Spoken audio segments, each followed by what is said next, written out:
ओम शांति। 6 नवंबर 2025 के ईश्वरीय महावाक्य। पहले सुनते हैं मुरली के मुख्य पॉइंट्स। बाबा ने कहा, अभी तुम पुरुषोत्तम संगम युग पर हो, फिर उस विकारी दुनिया से बुद्धि योग क्यों लगाते हो? तुमने जब हद को छोड़ दिया है तो उस तरफ वालों को क्या याद करना? बुद्धि में रहना चाहिए। अभी हम किनारे पर खड़े हैं। इस दुनिया से उस दुनिया में जाने का बाकी थोड़ा समय बचा है। फिर बाबा ने कहा, वह पुरानी दुनिया तुम्हारे काम की चीज नहीं है। अब नई दुनिया सामने खड़ी है तो अपनी कांध इस तरफ कर दो। बीती बात को चितवो नहीं। Past is past. पुरानी दुनिया में कोई आश नहीं रखो। अब तो एक ही ऊंच आश रखनी है, हम चले सुख धाम। लास्ट में बाबा ने कहा, तुम्हें याद की यात्रा में ही मस्त रहना है। बस यही तात लगी रहे। अब हमको वापस जाना है। चलते फिरते खाते पीते अपना बुद्धि योग एक बाप से लगाओ। टाइम वेस्ट नहीं गंवाना। जो करेगा सो पाएगा। और अब सुनते हैं महावाक्यों को विस्तार से। बाबा ने कहा, मीठे बच्चे, तुम अभी बिल्कुल षडपंथ अर्थात किनारे पर खड़े हो। तुम्हें अब इस पार से उस पार जाना है। घर जाने की तैयारी करनी है। प्रश्न, कौन सी एक बात याद रखो तो अवस्था अचल अडोल बन जाएगी? उत्तर, पास्ट इज पास्ट। बीती का चिंतन नहीं करना है, आगे बढ़ते जाना है। सदा एक की तरफ देखते रहो तो अवस्था अचल अडोल हो जाएगी। तुमने अब कलयुग की हद छोड़ दी, फिर पिछाड़ी की ओर क्यों देखते हो? उसमें बुद्धि जरा भी न जाए। यही है सूक्ष्म पढ़ाई। ओम शांति। दिन बदलते जाते हैं, टाइम पास होता जाता है। विचार करो, सतयुग से लेकर टाइम पास होते होते अभी आकर कलयुग के भी किनारे पर खड़े हैं। यह सतयुग, त्रेता, द्वापर, कलयुग का चक्र भी जैसे कि मॉडल है। सृष्टि तो बड़ी लंबी चौड़ी है। उसके मॉडल रूप को बच्चों ने जान लिया है। आगे यह पता नहीं था कि अब कलयुग पूरा होता है। अब मालूम पड़ा है तो बच्चों को भी बुद्धि से सतयुग से लेकर चक्र लगाए कलयुग के अंत में किनारे पर आकर ठहरना चाहिए। समझना चाहिए, टिक टिक होती रहती है, ड्रामा फिरता रहता है। बाकी क्या हिसाब रहा होगा? जरा सा रहा होगा। आगे पता नहीं था। अभी बाप ने समझाया है, बाकी कोना आकर रहा है। इस दुनिया से उस दुनिया में जाने का अभी बाकी थोड़ा समय है। यह ज्ञान भी अभी मिला है। हम सतयुग से लेकर चक्र लगाते लगाते अब कलयुग अंत में आकर पहुँचे हैं। अब फिर वापस जाना है। आने का और निकलने का गेट होता है ना, यह भी ऐसे है। बच्चों को समझाना चाहिए, बाकी थोड़ा किनारा है। यह पुरुषोत्तम संगम युग है ना। अभी हम किनारे पर हैं, बहुत थोड़ा समय है। अब इस पुरानी दुनिया से ममत्व निकालना है। अब तो नई दुनिया में जाना है। समझानी तो बड़ी सहज मिलती है। यह बुद्धि में रखना चाहिए। चक्र बुद्धि में फिरना चाहिए। अभी तुम कलयुग में नहीं हो। तुमने इस हद को छोड़ दिया है। फिर उस तरफ वालों को याद क्यों करना चाहिए, जबकि छोड़ दिया है पुरानी दुनिया को। हम पुरुषोत्तम संगम युग पर हैं, फिर पिछाड़ी में देखें भी क्यों? बुद्धि योग विकारी दुनिया से क्यों लगाएं? यह बड़ी सूक्ष्म बातें हैं। बाबा जानते हैं। कोई कोई तो रुपये से एक आना भी समझते नहीं हैं। सुना और भूल जाते हैं। तुमको पिछाड़ी तरफ नहीं देखना है, बुद्धि से काम लेना है ना। हम पार निकल गए, फिर पिछाड़ी में देखें ही क्यों? Past is past. बाप कहते हैं, कितनी महीन बातें समझाते हैं, फिर भी बच्चों का कांध पिछाड़ी में क्यों लटका रहता है? कलयुग तरफ लटका हुआ है। बाप कहते हैं, कांध इस तरफ कर दो। वह पुरानी दुनिया तुम्हारे काम की चीज नहीं है। बाबा पुरानी दुनिया से वैराग्य दिलाते हैं। नई दुनिया सामने खड़ी है, पुरानी दुनिया से वैराग्य। विचार करो, ऐसी हमारी अवस्था है। बाप कहते हैं, पास्ट इज पास्ट। बीती बात को चितो नहीं, पुरानी दुनिया में कोई आश नहीं रखो। अब तो एक ही ऊंच आश रखनी है, हम चले सुखधाम। बुद्धि में सुखधाम ही याद रहना चाहिए, पिछाड़ी में क्यों फिरना चाहिए। परंतु बच्चों की पीठ मुड़ जाती है। तुम अभी हो पुरुषोत्तम संगम युग पर, पुरानी दुनिया से किनारा कर लिया है। यह समझ की बात है ना, कहाँ ठहरना नहीं है, कहाँ देखना नहीं है, बीती को याद नहीं करना है। बाप कहते हैं आगे बढ़ते जाओ, पिछाड़ी को नहीं देखो, एक तरफ ही देखते रहो, तभी अचल स्थिर अडोल अवस्था रह सकती है। उस तरफ देखते रहेंगे तो पुरानी दुनिया के मित्र संबंधी आदि याद पड़ते रहेंगे। नंबरवार तो है ना, आज देखो तो बहुत अच्छा चल रहा है, कल गिरा तो दिल एकदम हट जाती है। ऐसी ग्रहचारी बैठ जाती है जो मुरली सुनने पर भी दिल नहीं होती। विचार करो, ऐसे होता है ना। बाप कहते हैं तुम अभी संगम पर खड़े हो तो रुख आगे रखना चाहिए। आगे है नई दुनिया, तभी खुशी होगी। अब बाकी षडपंथ यानी बहुत समीप किनारे पर हैं। कहते हैं ना, अभी तो अपने देश के झाड़ देखने में आते हैं, आवाज करो तो झट वह सुनेंगे। षडपंथ अर्थात बिल्कुल सामने हैं, तुम याद करते हो और देवताएं आ जाते हैं। आगे थोड़े ही आते थे। सूक्ष्म वतन में ससुर घर वाले आते थे क्या? अब तो पियर घर और ससुर घर वाले जाकर मिलते हैं। फिर भी बच्चे चलते चलते भूल जाते हैं, बुद्धियोग पिछाड़ी में हट जाता है। बाप कहते हैं तुम सबका यह अंतिम जन्म है, तुम्हें पीछे नहीं हटना है, अब पार होना है, इस तरफ से उस तरफ जाना है। मौत भी नजदीक होता जाता है, बाकी सिर्फ कदम भरना है। नाव किनारे आती है तो उस तरफ कदम उठाना पड़ता है ना। तुम बच्चों को खड़ा होना है किनारे पर। तुम्हारी बुद्धि में है आत्माएं जाती हैं अपने स्वीट होम। यह याद रहने से भी खुशी तुमको अचल अडोल बना देगी। यही विचार सागर मंथन करते रहना है। यह है बुद्धि की बात। हम आत्मा जा रही हैं, अब बाकी नजदीक षडपंथ पर हैं, बाकी थोड़ा समय है। इसको ही याद की यात्रा कहा जाता है। यह भी भूल जाते हैं, चार्ट लिखना भी भूल जाते हैं। अपने दिल पर हाथ रख कर देखो, बाबा जो कहते हैं कि अपने को ऐसे समझो हम नज़दीक षडपंथ पर खड़े हैं, ऐसी अवस्था हमारी है। बुद्धि में एक बाबा ही याद हो। बाबा याद की यात्रा भिन्न भिन्न प्रकार से सिखलाते रहते हैं। इस याद की यात्रा में ही मस्त रहना है। बस अब हमको जाना है। यहाँ है सब झूठे संबंध, सच्चा सतयुग का संबंध है। अपने को देखो हम कहाँ खड़े हैं। सतयुग से लेकर बुद्धि में यह चक्र याद करो।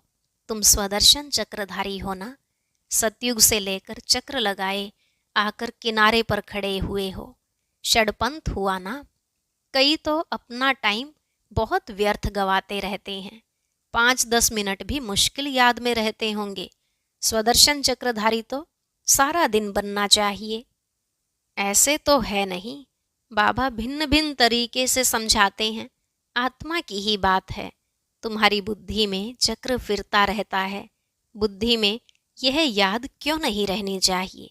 अभी हम किनारे पर खड़े हैं, यह किनारा बुद्धि में क्यों नहीं याद रहता है? जबकि जानते हो हम पुरुषोत्तम बन रहे हैं, तो जाकर किनारे पर खड़े रहो, जो मुआफिक चलते ही रहो। क्यों नहीं यह प्रैक्टिस करते हो? क्यों नहीं चक्र बुद्धि में आता है? यह स्वदर्शन चक्र है ना। बाबा शुरू से लेकर सारा चक्र समझाते रहते हैं। तुम्हारी बुद्धि सारा चक्र लगाए आकर किनारे पर खड़ी रहनी चाहिए, और कोई भी बाहर का वातावरण झंझट ना रहे। दिन प्रतिदिन तुम बच्चों को साइलेंस में ही जाना है। टाइम वेस्ट नहीं गंवाना है। पुरानी दुनिया को छोड़ नए संबंध से अपना बुद्धि का योग लगाओ। योग नहीं लगाएंगे तो पाप कैसे कटेंगे? तुम जानते हो यह दुनिया ही खत्म होनी है। इनका मॉडल कितना छोटा है। 5000 वर्ष की दुनिया है। अजमेर में स्वर्ग का मॉडल है, परंतु किसको स्वर्ग याद आएगा क्या? परंतु वह क्या जाने स्वर्ग से। समझते हैं स्वर्ग तो 40,000 वर्ष के बाद आएगा। बाप तुम बच्चों को बैठ समझाते हैं, इस दुनिया में कामकाज करते बुद्धि में यह याद रखो कि यह दुनिया तो खत्म होने वाली है।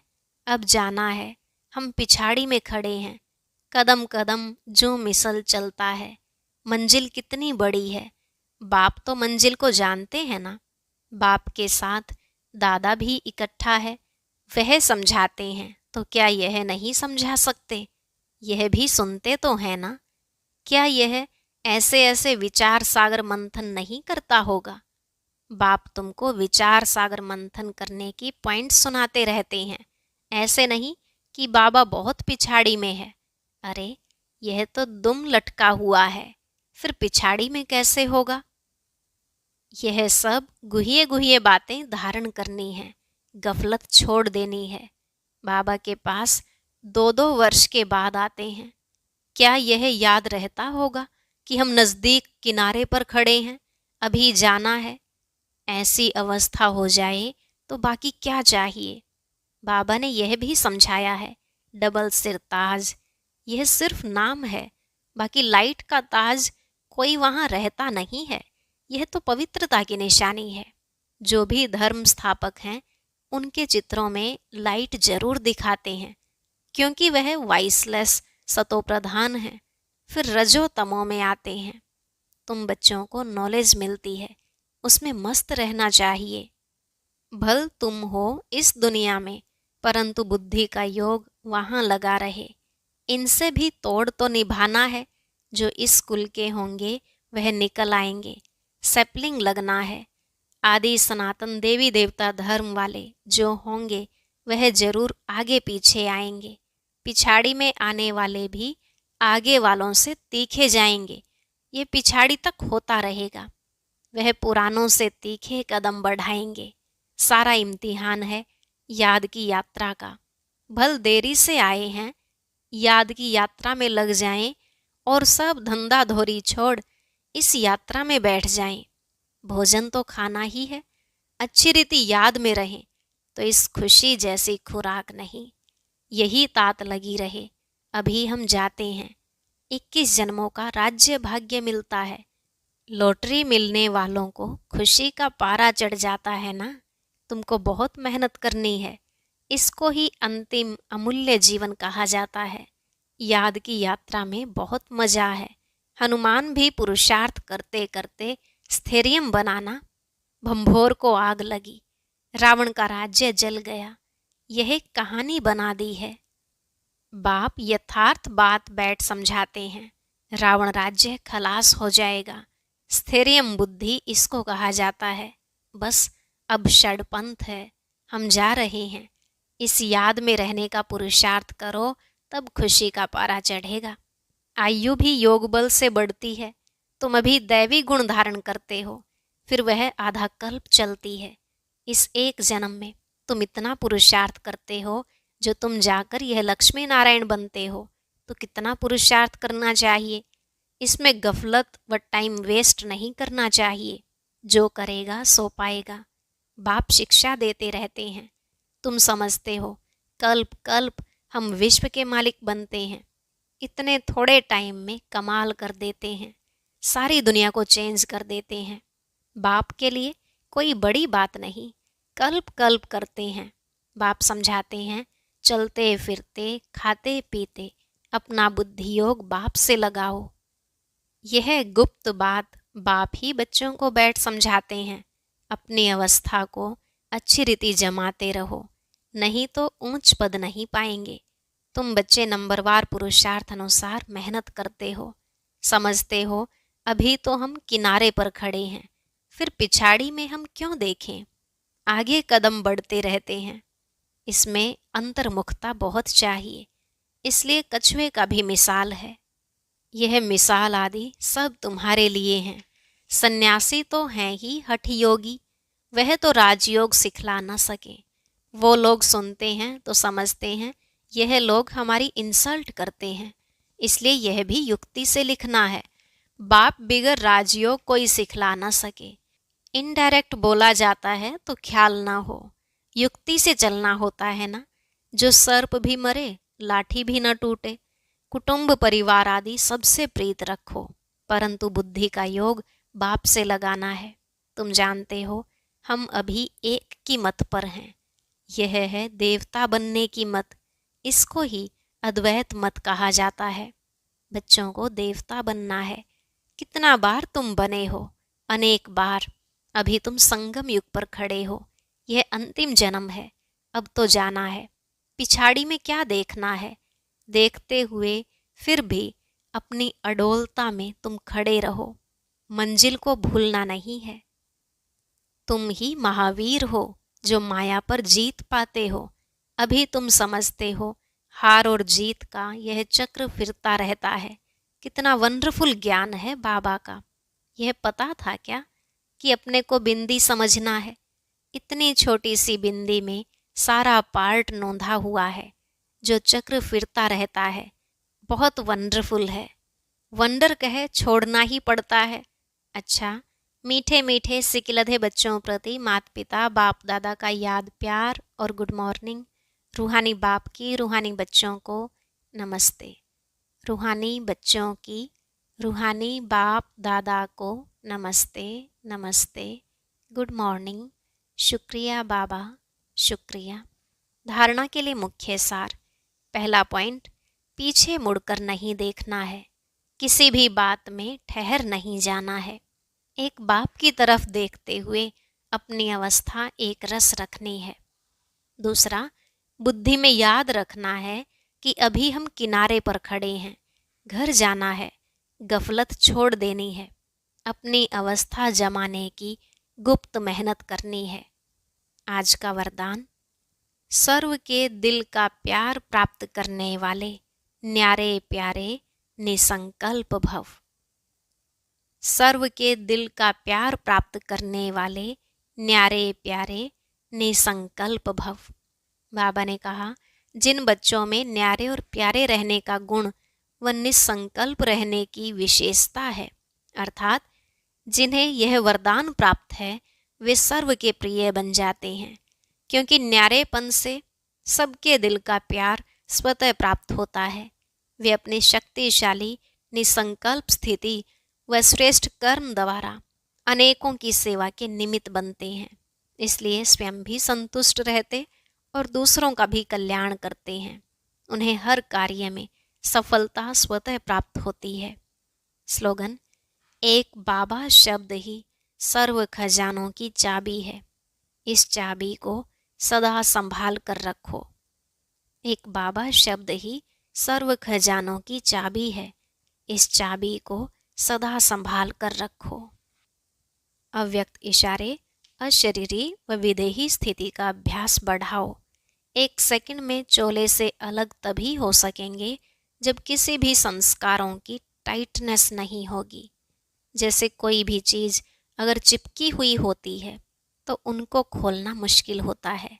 हल्के होने से सहज ही अलग हो जाते हैं। वैसे ही अगर अपने संस्कारों में जरा भी ईजीपन नहीं होगा तो फिर अशरीरीपन का अनुभव कर नहीं सकेंगे। इसलिए ईजी और अलर्ट रहो। और अभी सुनते हैं आज का अव्यक्त ज्ञान मोती।